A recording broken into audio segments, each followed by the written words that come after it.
ఉన్న బంగారాన్ని విడిపించి ఆ రోజు ఆన్లైన్ రేటుకే మేము కొంటాం. Sharma gold company. నమస్కారం, వెల్కమ్ టు సుమన్ టీవీ. నేను గీతాంజలి. అసలు దత్తాత్రేయ స్వామి వారు ఎవరు, ఎలా అవతరించారు, వారి మహిమలేంటి, ఎలా ఆరాధించాలి, మనందరికీ ఉన్నటువంటి సందేహాలను నివృత్తి చేసేందుకు ప్రస్తుతం మనతో పాటు ఉన్నారు ప్రముఖ ఆధ్యాత్మికవేత్త, దత్తాత్రేయ ఉపాసకురాలు శ్రీ లతా దత్త గారు. వారితో మాట్లాడి మరిన్ని విషయాలు తెలుసుకుందాం. లతా దత్త గారు నమస్కారం అమ్మా. నమస్తే గీతాంజలి. ఇక్కడ ఉన్నటువంటి మహిళలు ఏంటంటే వాళ్ళకి స్వామి ఎన్నో నిదర్శనాలు చూపించారటండి. అదే అవి మనతో పంచుకునేందుకు సిద్ధంగా ఉన్నారు. ముందుగా మీ పేరు చెప్పండి అమ్మా, ఎక్కడి నుంచి వచ్చారు? జై గురుదత్త అమ్మ. నా పేరు రేణుక, నిజాంపేట నుంచి వచ్చాను. అమ్మ చెప్పినట్టే నిజంగా దత్తాత్రేయ స్వామి స్మరణ మాత్రేన సంతుష్టుడు. లతమ్మ చెప్పారు అఖండం స్టార్ట్ చేద్దాం అనుకుంటున్నాం రేణు అనగానే, ఫస్ట్ మా ఇంట్లోనే స్టార్ట్ చేద్దాం అమ్మ అన్నాను. అలాగే స్టార్ట్ చేశాము. స్వామి ఇంకా ఆ రోజు నుంచి ఇంకా మా ఇల్లు ఒక దేవాలయం లాగా మారిపోయింది. అసలు ఎక్కడెక్కడి నుంచి వాళ్ళు రావడం, అందరూ అఖండ సప్తాహ సామూహిక పారాయణం, ప్రతిరోజు ఒక ఫుల్ వైబ్రేషన్స్, 4 పూటల హారతి ఇవ్వడము, మధ్యాహ్న హారతి, అసలు అందరూ ఒక పండగలాగా, అసలు ఒకరికొకరు ఎవరం తెలియదు, ఎక్కడెక్కడి నుంచో చూసి వచ్చి మా ఇంట్లో పారాయణం చేసుకొని ఆ 1 week. So first second day లైట్గా హస్తం వచ్చింది, జస్ట్ ఒక 3 లైన్స్ వచ్చాయి ఓకే, లైట్గా. ఏ నైట్లో వచ్చిందో తెలియదు మనకి. నెక్స్ట్ డే మార్నింగ్ చూసాం, ఏంటి ఇక్కడ ఏమంటే అనుకున్నాం, లేదు మనం ఏమన్నా తెలియక అక్కడ హ్యాండ్ పెట్టామేమో అని. లేదు, స్వామి అనుకున్నాడు మీకు ఇలా చూపిస్తే అర్థం కాదు కదా అనేసి రోజు 12 o'clock హారతి ఇస్తాము. సో 12 గంటలకు హారతి అయిపోగానే అందరం అలా కూర్చొని లంచ్ అది చేసి కూర్చున్నాము. మా ముందే ఇలా 4 hands హస్తం, జస్ట్ ఇక్కడ వరకు 4 fingers సిద్ధమంగళ స్తోత్రం చదువుతున్నాం కూర్చొని. మా కళ్ళ ముందే వచ్చింది హస్తము. అందరూ అక్కడే కూర్చొని అమ్మ అమ్మ, అసలు ఏమన్నా అర్థం కావట్లేదు, మాటలు రావు కదండి అప్పుడు. అసలు ఫీలింగ్ కదా, అసలు ఎప్పుడు ఎక్స్పీరియన్స్ చేయని ఫీలింగ్. ఇంకా సిద్ధమంగళ స్తోత్రం చదువుతూనే ఉన్నాం గట్టిగా. చదువుతుంటే ఎలా మెరుస్తుందంటే హస్తము, ఇంకా అందులోంచి ఇట్లా ఫుల్ వైబ్రేషన్స్, ఇలా విభూతి పడుతుందేమో అన్నట్టుగా వీడియో కూడా ఉంది, మేము మీకు పంపిస్తాం, తప్పకుండా పెట్టండి. ఫుల్ వైబ్రేషన్స్ తో హస్తం ఒక 10-15 minutes చదువుతూనే ఉన్నాం సిద్ధమంగా. అందరు కళ్ళల్లోంచి నీళ్లు వస్తూనే ఉన్నాయి మాకు, అంత స్పష్టంగా. అంటే ఏంటంటే స్వామి మీరు ఎంత చేస్తే అంత నేను మీకు చూపిస్తాను, స్మరణ మాత్రమే సంతుష్టుడు అని చూపించాడు స్వామి. ప్రతి నిమిషము మాకు 1 week మాత్రం ఒక దేవాలయం లాగా అయిపోయింది ఇల్లు. మేము, మా హస్బెండ్, మా పిల్లలు అందరం. ఎలా అంటే మా పిల్లలు అయితే ఇంకా నైట్ మంచి పాన్పు వేసి, అమ్మ చెప్పారు స్వామికి నైట్ పాన్పు వేసి ఆ స్వామి అక్కడ ఉన్నట్టు పడుకున్నట్టు లాలిపాట పాడాలి అని.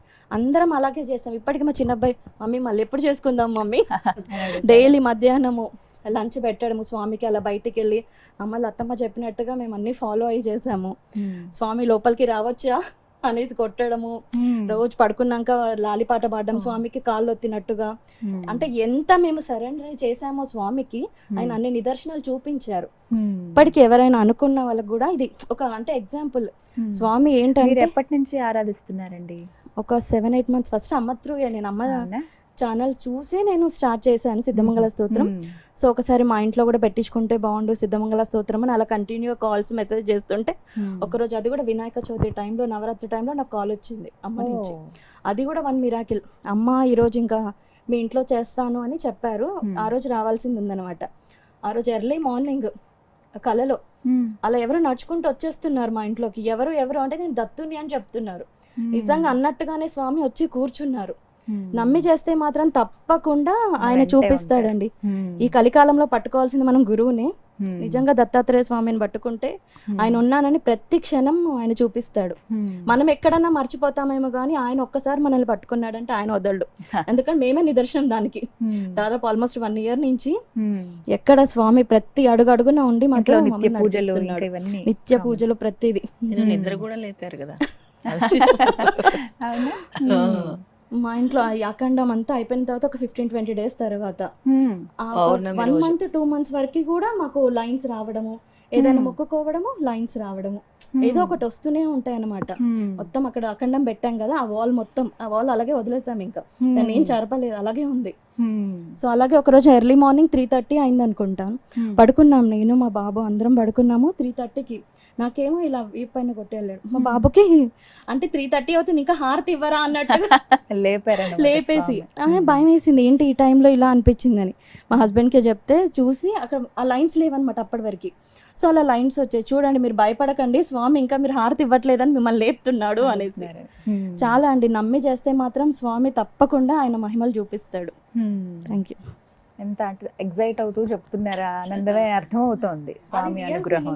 అది అవును. మనం అనుభవించింది కాబట్టి అంటే పారాయణం జరుగుతుంది ఆ వారం రోజులు కూడా. గురుచరిత్ర పారాయణం ఎక్కడెక్కడి నుంచి వచ్చి అఖండ జ్యోతిలో, అంటే స్వామి ఏం చెప్పారంటే నూనె రూపంలో వాళ్ళ కర్మలు వేస్తారు, జ్యోతి రూపంలో నేను దగ్ధం చేస్తాను, ఇంటింటికి వెళ్ళి అఖండ జ్యోతులు వెలిగించు అని నాకు చెప్పారు. అందుకే స్వామి చెప్పినట్టు అఖండ సప్తాహ సామూహిక గురుచరిత్ర పారాయణం ఇది స్వామి ఆజ్ఞగా భావించి ప్రతి ఇంటికి, అంటే ఎవరైతే స్వామిని ఆహ్వానించాలనుకుంటున్నారో, లేదా వాళ్ళ కష్టం తొలగాలనుకుంటున్నారో, లేదా వాళ్ళ సంకల్పం నెరవేరాలనుకుంటున్నారో అఖండ సప్తాహానికి పిలిచి చేయించుకుంటే తప్పకుండా వెళ్ళి ఒక గురువారం జ్యోతి వెలిగిస్తున్నాం, ఒక గురువారం ఉద్యాపన చెప్తున్నాం. ఆ వారం రోజులు అఖండ సప్తాహ సామూహిక గురుచరిత్ర పారాయణం. మినిమం 7 చేయాలి పారాయణం, మాక్సిమం ఎంతమంది అయినా చేయొచ్చు. అంటే పొద్దున్న నుంచి సాయంత్రం వరకు ఆ ఇల్లు ఒక దేవాలయం అయిపోద్ది ఆ వారం రోజు. ఉదయం 6 గంటల హారతి, మధ్యాహ్నం 12 గంటల హారతి, సాయంత్రం 6 గంటల హారతి, రాత్రి 9 గంటల హారతి, తర్వాత లాలిపాట ఉంటుంది. ఇంకా ఎవరు వచ్చినా కూడా దత్త స్వరూపంగా భావించి అందరికీ భోజనాలు పెడతారు. అలా ఉంటుంది వారం రోజులు. ఒక దేవాలయం. అదే వారి ఇల్లు అలా అయిందని అనుభవం చెప్పారు. కానీ చాలా అద్భుతంగా వివరించారండి. ఎంతో మందికి తెలియదు దత్తాత్రేయ స్వామి వారిని అసలు ఎలా పూజించాలి, అలాగే మీరు చెప్పినటువంటి ఆ శ్లోకం కానీ మంత్రం కానీ ఎలా పఠించాలి, కొన్ని నిదర్శనాలు చెప్పారు కొంతమంది, అలాగే వారికి ఉన్నటువంటి సందేహాలను కూడా చక్కగా నివృత్తి చేశారమ్మా. అందరికీ ధన్యవాదాలండి. నమస్కారం. నమస్కారం.